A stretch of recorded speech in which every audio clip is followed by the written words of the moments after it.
সাবুদানা দিয়ে তৈরি বেস্ট একটি ডেজার্ট রেসিপি আজকে আপনাদের সাথে শেয়ার করব। খেতে অনেক বেশি মজা হয় আর অনেকটাই রিফ্রেশিং।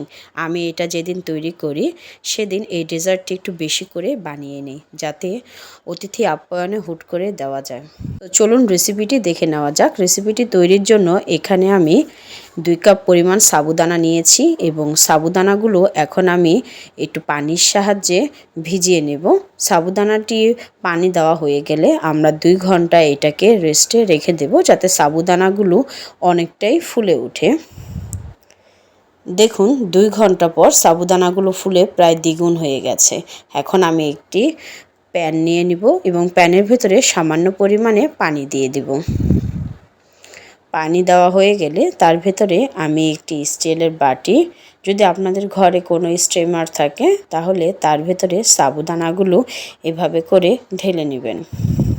এতে করে আমরা বাষ্পের সাহায্যে সাবুদানাগুলোকে সেদ্ধ করব। এতে সাবুদানাগুলো অনেকটাই ক্রিস্টালের মতো দেখা যাবে, দেখতে অনেকটা সুন্দর হবে। দেখুন 15 মিনিট ফুটিয়ে নেওয়ার পর সাবুদানাগুলো ঠিক দেখতে এরকম স্বচ্ছ হয়ে গিয়েছে। এখন আমি একটি বোল নিয়ে নিলাম। বোলের ভিতরে একে একে সাবুদানাগুলো ঢেলে নেব। যারা যারা আমার চ্যানেলটিকে সাবস্ক্রাইব করেনি তারা অবশ্যই আমার চ্যানেলটিকে সাবস্ক্রাইব করে পাশে থাকবেন এবং পাশে থাকা বেল আইকনটিতে ক্লিক করে রাখবেন, যাতে পরবর্তী ভিডিওর নোটিফিকেশনগুলো অনায়াসে আপনাদের কাছে পৌঁছে যায়। আর কমেন্টসের মাধ্যমে জানাবেন আমাদের ভিডিওগুলো আপনাদের কাছে কেমন লাগে। তো সাবুদানাগুলো আমি প্রথমে ঢেলে নিলাম। তারপর এখানে দিয়ে দিব 1 টেবিল চামচ পরিমাণ চিনি। চিনির পরিমাণটা আপনারা আপনাদের পছন্দ অনুযায়ী ব্যবহার করতে পারেন। আমি চিনি খুব কম খাই, তাই এখানে আমি খুব কম ব্যবহার করলাম। তারপর একটি আমকে এরকম কিউব করে কেটে সেখানে মিশিয়ে নিলাম এবং আমি সাথে ম্যাঙ্গো জেলি তৈরি করেছিলাম সেটাও এটার ভেতর দিয়ে দিলাম। ম্যাঙ্গো জেলির রেসিপি চাইলে অবশ্যই কমেন্টসে জানাবেন।